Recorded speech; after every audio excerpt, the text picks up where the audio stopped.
All right, I'm still setting up my temporary studio right here in the Bay Area, but let me tell you something. There's nothing temporary about the Philadelphia Phillies. They're playing like a team that may want to go to the World Series that I predicted them to go to.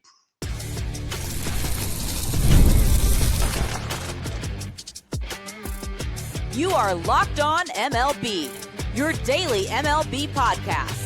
Part of the Locked On Podcast Network, your team every day.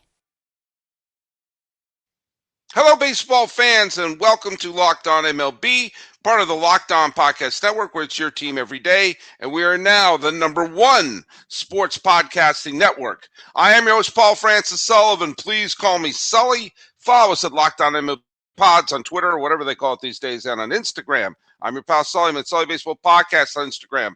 On today's episode, we're going to talk about how just a few hits is all the White Sox needed to go to first place by their lonesome in games that have repercussions later in the year. The Giants are, well, they won today, and the recent victory should pave the way for what I think should be a radical rebuilding process. We're going to look at who owned baseball. But first, the game of the day, maybe the game of the year so far. There have been really good games here, so that's maybe a bit rough. But man, oh man, one of the weirdest games played in the regular season that you're going to see happened today in the game between the Washington Nationals and the Philadelphia Phillies that has wild ramifications for two teams that are currently wild card teams. Or actually, one of them isn't a wild. One of them fell out of the wild card with this loss. And one of the teams, well, is just playing at an unbelievable clip, and that's the Philadelphia Phillies. Now, I've made this point before, but the Phillies are now 34-17 under Don Mattingly. 34-17. They're creeping up to being 20 games above 500 since dismissing Rob Thompson. And to think that Don Mattingly was the consolation prize in many of our eyes with Alex Cora floating around after he was dumped by the Red Sox for having the audacity of not being happy with a team, which is right now one of the worst teams in baseball. I digress. All right, this is what games like this are the types of games that, first of all, come back and haunt you like crazy if you lose it. And if you're the Phillies, you look up and you go, we had no business winning this game. From the start, with Kyle Schwarber being scratched, no Schwarber. Okay, and Schwarber's having, he's obviously a super talented player who's, piling up the homers this year. By the fourth inning, the Nationals were up 5-0. 5 bagel. And Nasik hit the mid.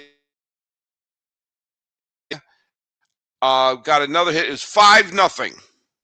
And now Edmundo made it 5-2. But it was creeping. Bases loaded, 2 outs. And I have to stress that these two innings happened against the Nationals with 2 outs. 2 outs, the bases loaded. JT Realmuto hits a falling, dying quail into right field. James Wood makes an unbelievable diving catch to end the inning. Except the ball popped out of his glove. And this is not a situation where the ground cannot cause a fumble. It would have been a phenomenal Sports Center highlight. Ask your father what that means. A Sports Center highlight. And because it popped out of his glove and rolled around a little bit, Marsh scored, Stubbs scored, Stott scored, and suddenly the Phillies had the lead. And then we went to the bottom of the 8th, and there was a runner on, and Yorbit Vivas is up, and they're all thinking, got a bunt, got a bunt, got a bunt. Instead, he swung away and hit a home run. Actually, there were 2 runners on. That's right. They're going to bunt over the 2 runners in scoring position. He swung away, hit it into center field where they have all those trees and everything like that. And suddenly it's an 8-6 Washington lead. And so there's 2 outs, nobody on. And the score was, I believe it was 8-6. Yes, it was 8-6 Washington. And it was a formality at this point. Base hit by Trey Turner. Okay. Former National. Okay, fine. Up steps Brandon Marsh. And he launches a game-tying home run. It's 8-8. And then a few batters later, Bryson Stott hits a 3-run home run. It's 11-8. And then Sosa doubles. And he brings home a couple runs. It's 13-8. And Trey Turner, who got the thing started with a hit, got another hit. They put up 8 runs.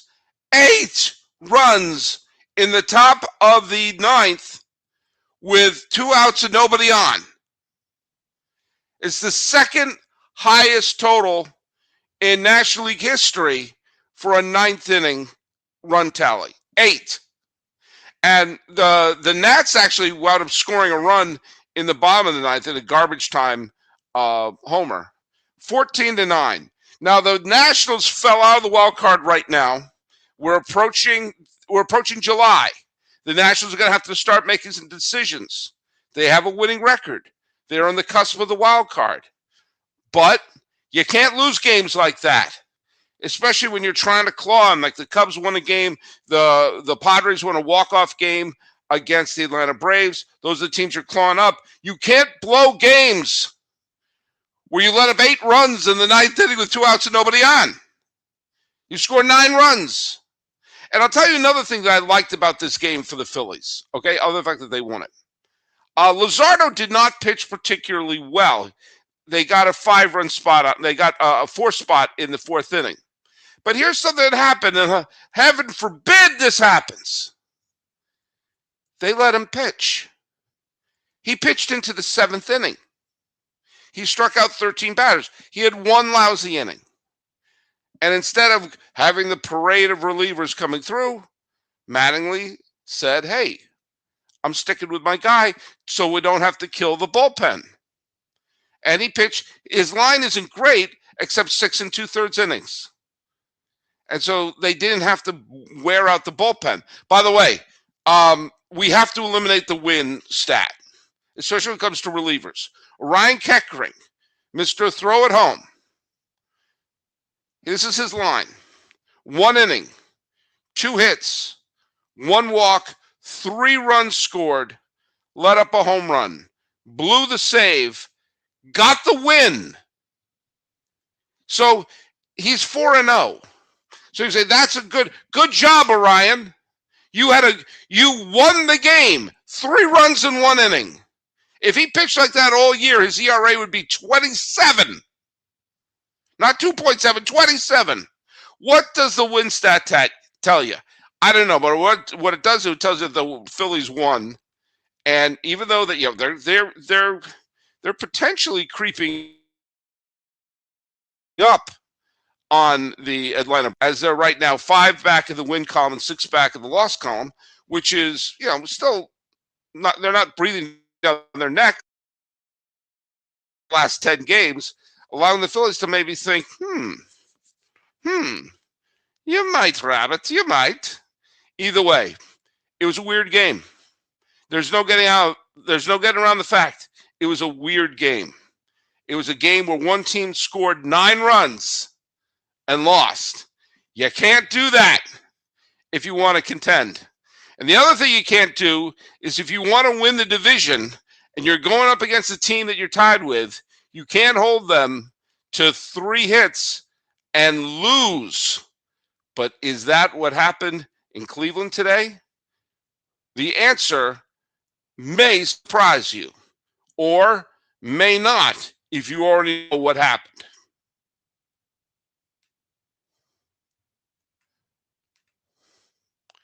You ever had that office chaos? I know you have. It's really crazy. And you got deadlines coming up and you just can't seem to get anything locked down. That's where Indeed Sponsored Jobs comes in. Indeed Sponsored Jobs helps you reach candidates who actually fit what you're looking for based on skills, experience, and location. Finding the right person can make all the difference, whether it's building a business or building a winning team. And some of the best organizations make moves that aren't always the splashiest ones. Sometimes it's finding the person who fits exactly what the team needs at the right moment. See the Milwaukee Brewers. See the Tampa Bay Rays. And you know what? Sometimes that stands out to me because that's the same idea behind sponsored jobs. You know, one great addition can have a ripple effect on everyone around them. When you find someone who brings the right skills, the right attitude, and right experience, it makes the entire group better. That's why finding qualified candidates matters so much, and why tools like Indeed Sponsored Jobs makes the whole process easy.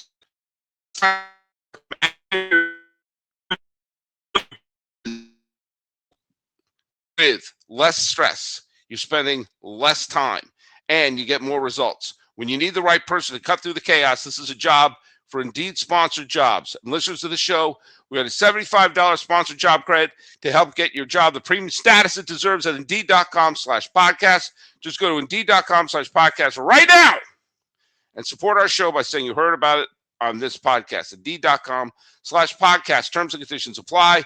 Need to hire? This is a job for Indeed Sponsored Jobs.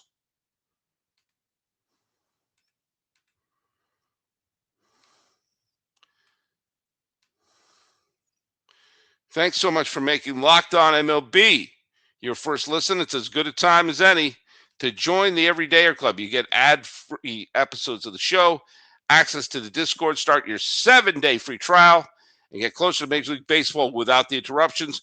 Click the link in the show notes or go to lockedonmlb.supercast.com. Let's take a quick peek at the trivia question, shall we? The trivia question that I asked the other day was, scroll up,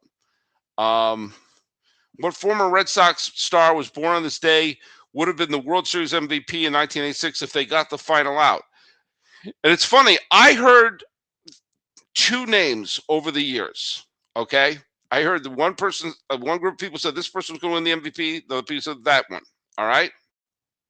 Jackson Van Hooser was one of the ones who heard Bruce Hurst.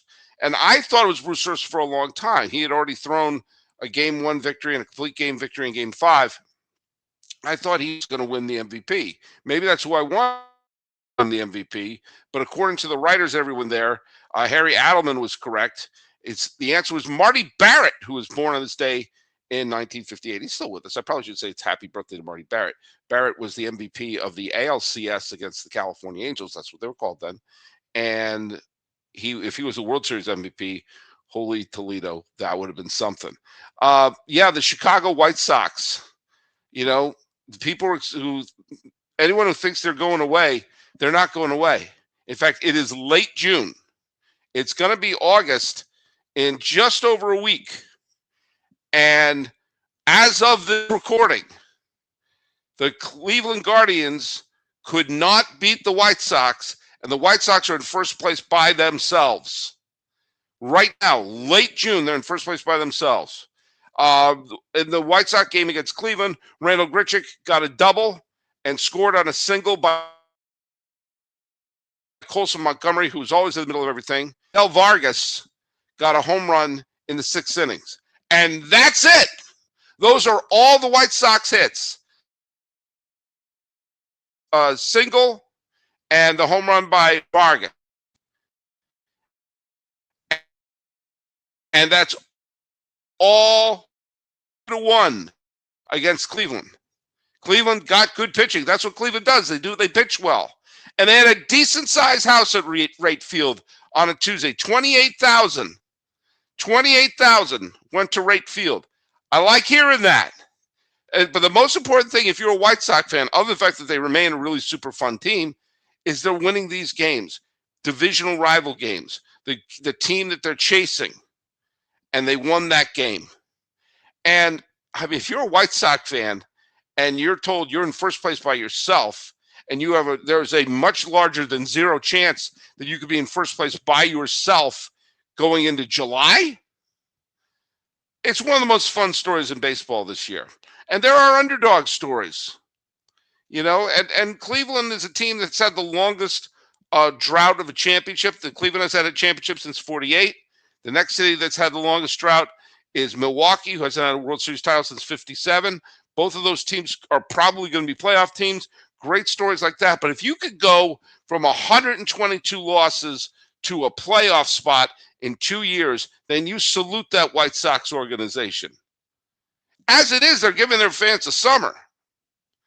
Now, I'll tell you who's not being given a summer. I'm in the San Francisco Bay Area right now. I watched the A's return to the Bay Area, and there was a lot of "Let's Go Oakland" chants there. But Robbie Ray and the Giants wound up beating the "Don't Call Us Sacramento A's." The final score was 3-1. But let me tell you something.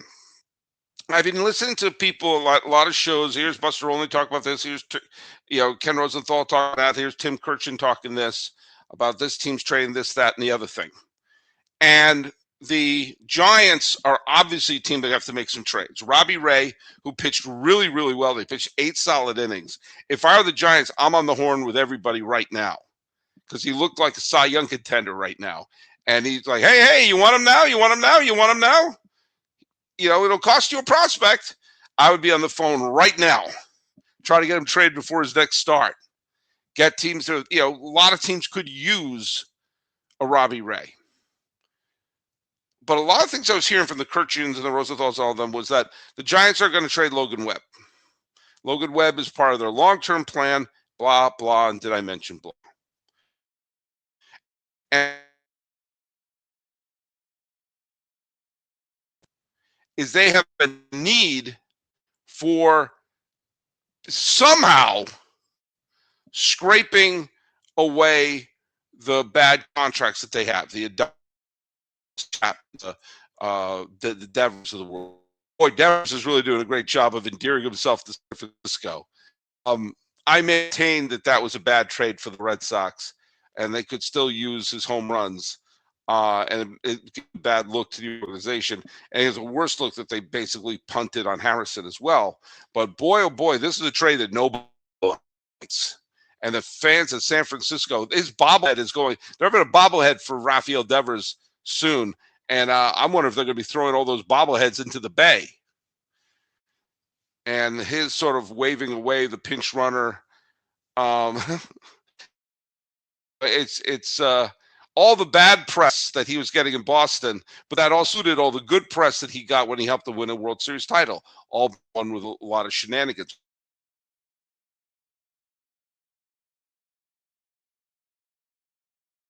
But they need to get out of some of those contracts because they're albatrosses. They're right out of a Monty Python sketch, the albatross.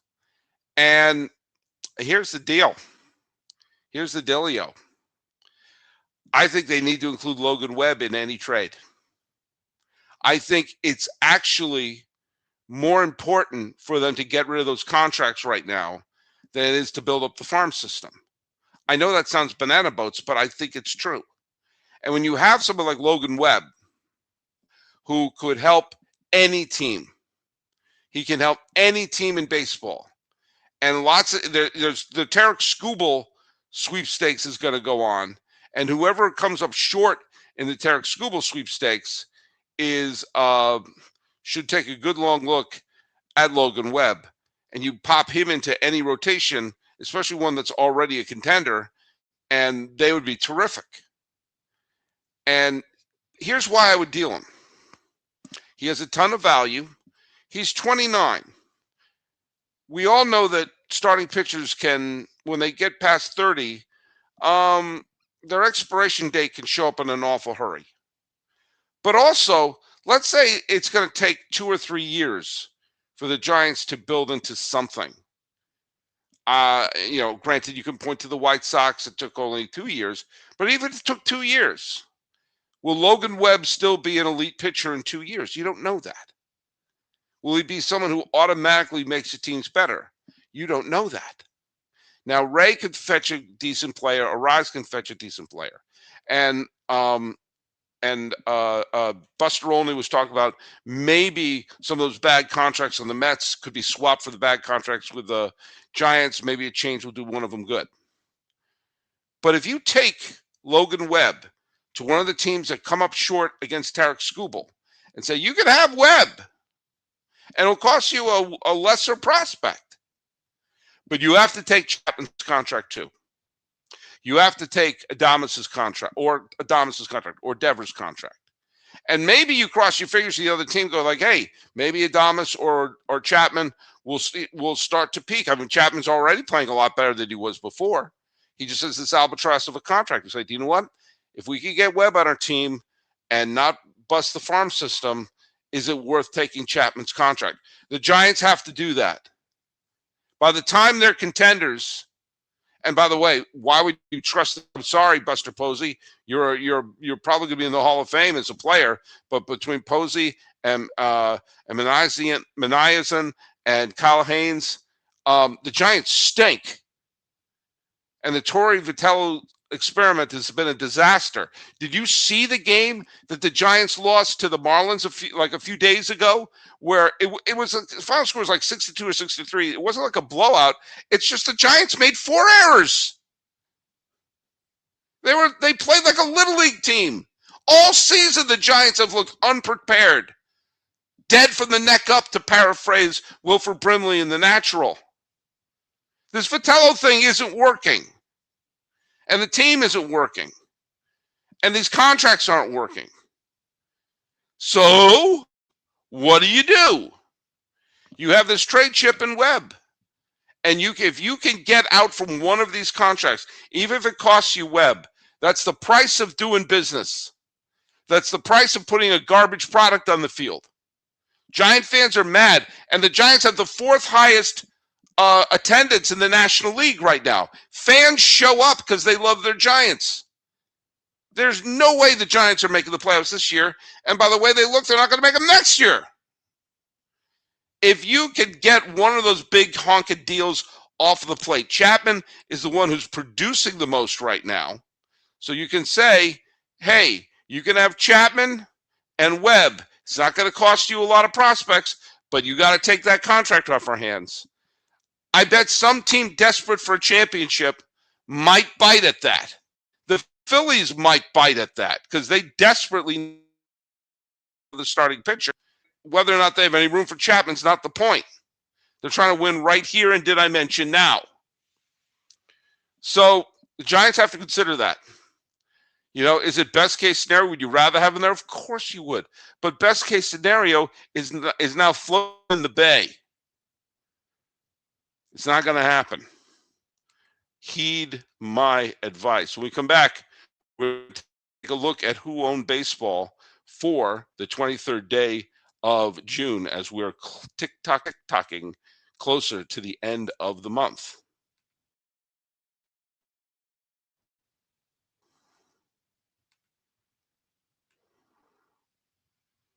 All right. I thought I hit that button. And do you know what? We're just going to go on because we're going to talk about hymns. You know, because sometimes you think you're going to perform and it doesn't work out. Kind of like me hitting that button right there. I thought it was going to work and it didn't. That was the podcast equivalent of ED. And ED is way more common than most guys think, and millions of men deal with it at some point.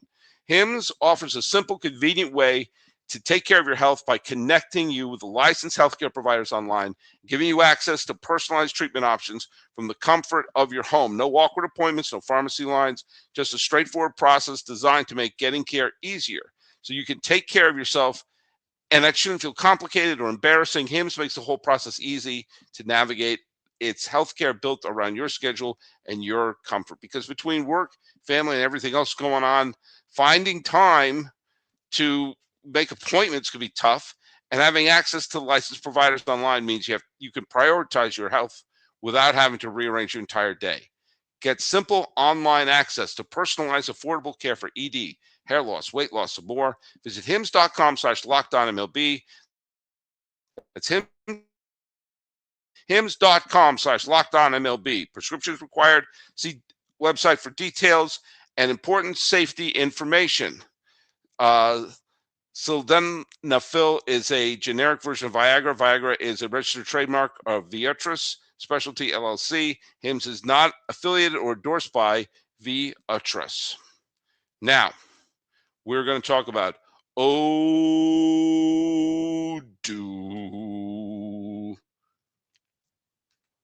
There's your Odoo. Odoo. Running a business shouldn't feel like you're trying to connect a bunch of systems that were never designed to work together. One app for accounting, one for inventory, another for sales, and somehow none of them talk to each other. That's where Odoo comes in.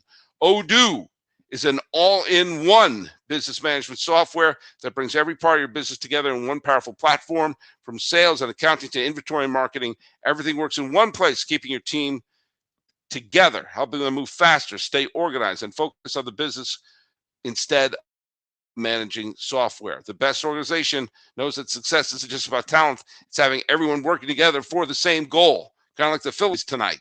That's true in business, just like it is in sports. You know, when you got an organization that's everyone pulling in the same direction, after a little changes made, you get rid of the manager, bring in one coach. It's a coordinated effort across a whole organization to make it successful. And the adjustment itself, that's what's important.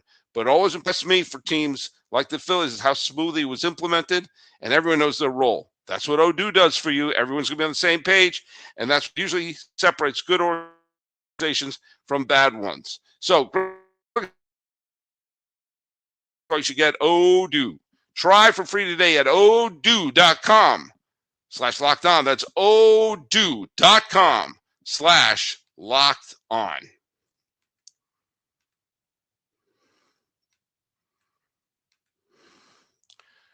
All right, let's take a quick peek at who owned baseball for the what is it, for the 23rd day of June, shall we?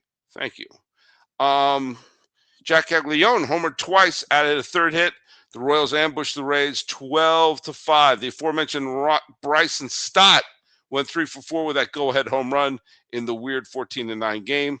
Ryan Johnson took time away from directing the latest Knives Out movie. He allowed one hit over 6 scoreless innings, and the Angels beat the Orioles. And Brandon Sproat got one hit over 6 innings, strikeout 10. Ho-hum, another day, another Brewers pitcher throws a masterpiece. If the Brewers can pitch like this in October, we may see the second World Series in Brewers history if these pitchers pitch like this. It seems like every night it's another pitcher throwing a masterpiece and near no-hitter.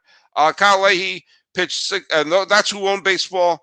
Half wobs. Kyle Leahy pitched shutout ball into the 7th. Weird game.